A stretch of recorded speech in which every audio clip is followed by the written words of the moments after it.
If you guys didn't already know, there's actually been a new installment of Batman television that's come out recently. Well, if you count 2024 as recent. And it has a whopping 94 on Rotten Tomatoes and 7.4 on IMDb. So it must be on par with Batman Beyond and Batman animated series, right?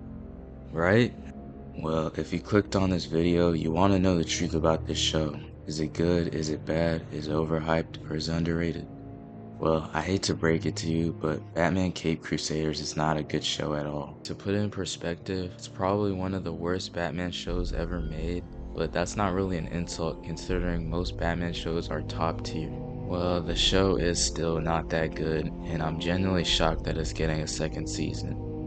Well, actually, I'm not really shocked, as more disappointed, because if you think about it, if you have a popular IP that's being made, there's almost no chance that it's gonna flop just because the loyalists and the people that enjoy that genre so much are gonna watch it no matter how bad it is. So there are many problems with the show, way too many to count honestly. The writing isn't good, the protagonists aren't good, the pacing isn't good, and the comic book accuracy or lore, whatever you want to call it, is not even accurate in the slightest either.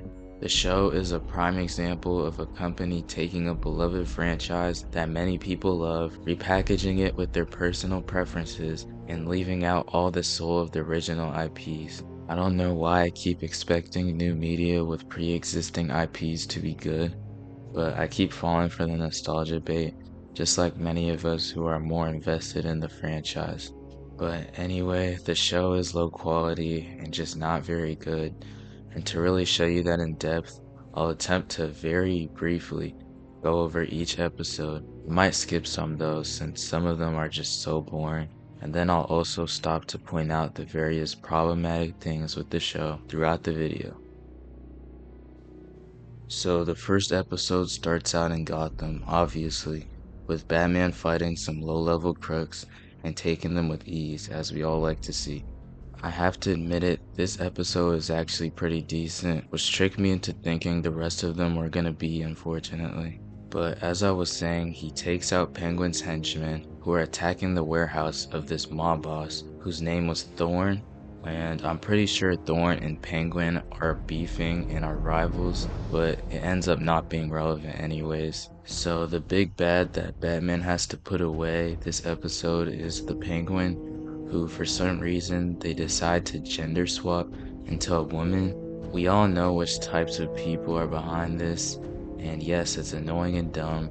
It also doesn't impact the show that much, so it's not as bad, though maybe it's just the Overton windowing effect. But anyways, Bruce infiltrates the ship to stop the Penguin from releasing a bomb on the GCPD. So throughout the episode, Bruce constantly has to work with Barbara Gordon, who is the commissioner's daughter, obviously.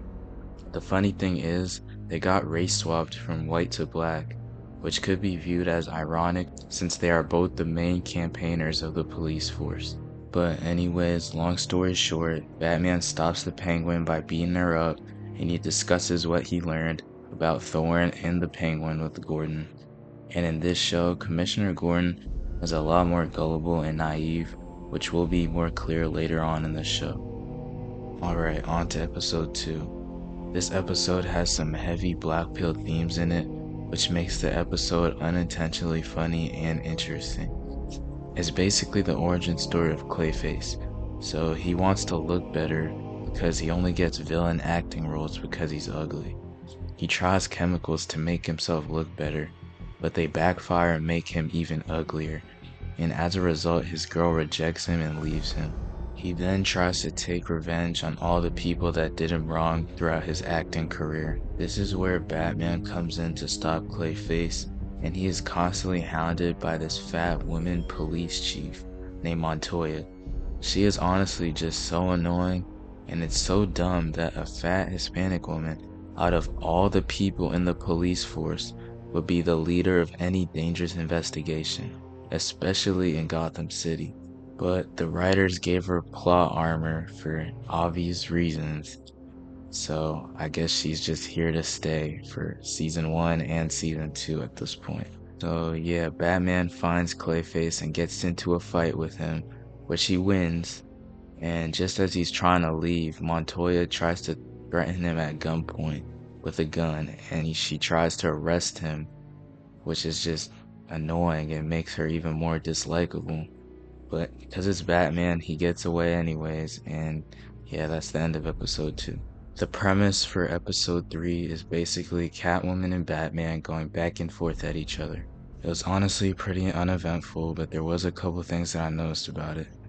First of all, they made Batman dumber as Bruce Wayne and as Batman because he ruins his public image just to get revenge on a criminal unnecessarily, as Bruce Wayne. Secondly, he isn't able to discover that his therapist, which he's forced to visit as punishment for attacking the criminal guy, is actually Harley Quinn, which you'll learn more about later. I mean, he's supposed to be the great detective, the greatest detective, I think, and he can't even find out that she's kidnapping people. And they also made Harley fatter and Asian looking or Hispanic or something, which you can take however you want. Alright, so for episode 4, I wish I could say that things got more interesting, but they didn't. The plot is that the police force is trying to catch and turn in Batman for being a vigilante. Some crooked cops release Firefly so that they can catch Batman trying to get Firefly back in jail.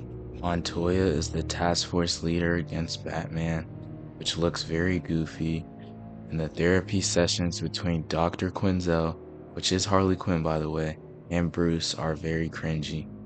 Quinzel is such a corny millennial type character, is genuinely so bad. So moving on to the 5th episode, this episode is by far the worst one, and this is when I knew this show was gonna be trash. This whole episode is about Barbara and Batman finding out that Dr. Quinzel is actually Harley Quinn. First of all, Batman barely gets any screen time, and the focus is on Montoya, Barbara, and Quinzel hanging out together. They force you to sit through 10 minutes of their boring ass conversation, and at the end they catch you off guard in the wildest way.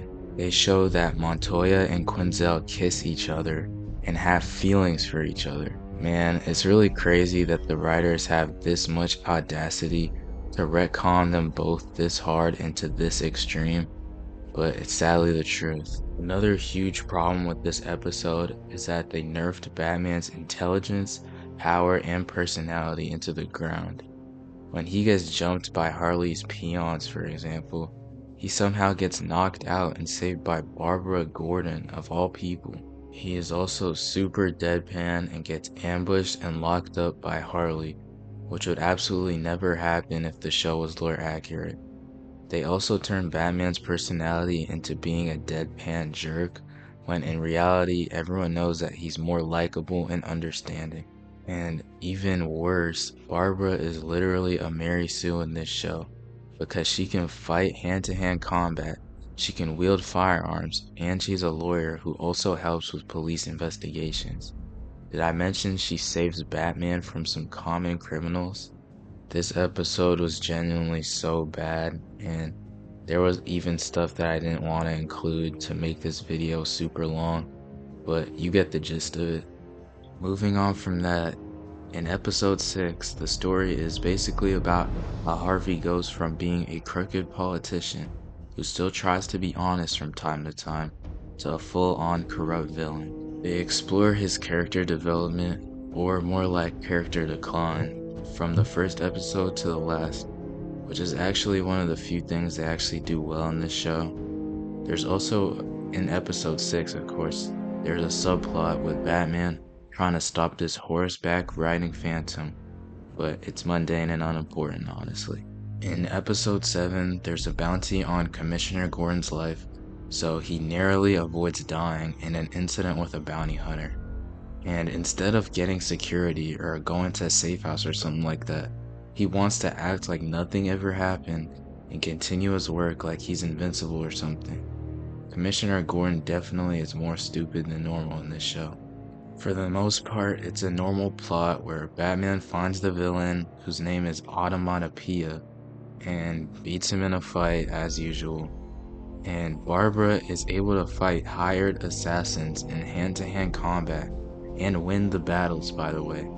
For episode 8, genuinely nothing interesting happens. And when I say nothing, I mean nothing. The only thing that's notable is that towards the end, Harvey betrays his corrupt donors because he had a change of heart.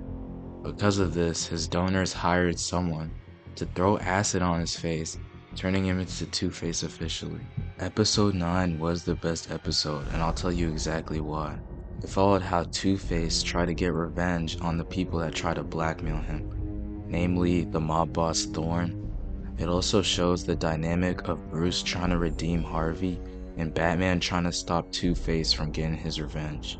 It's a really great episode, and it really just shows the wasted potential that this show had.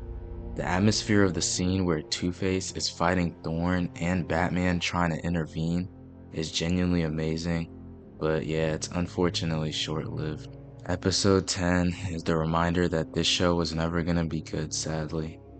The premise for this one is that Bruce and Barbara convince Harvey to testify against Thorn, who, by the way, is the corrupt mob boss that blackmailed and betrayed Harvey.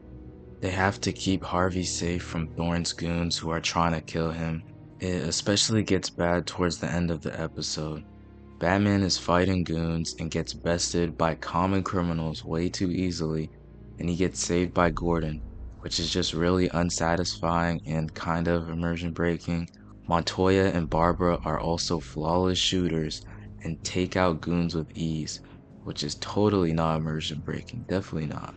They also decide to kill off Harvey in the fight, which just sucks, since the dynamic between him and Batman was very interesting, immersive, and compelling. Thorn gets away with everything, and that's the end of it.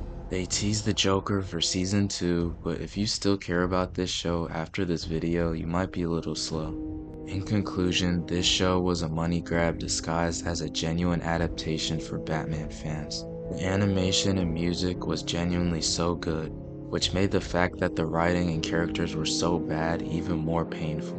Do not watch this show, especially if you're expecting something like the Batman animated series. It's low quality television, and unfortunately, it's another IP that was tarnished by modern writing.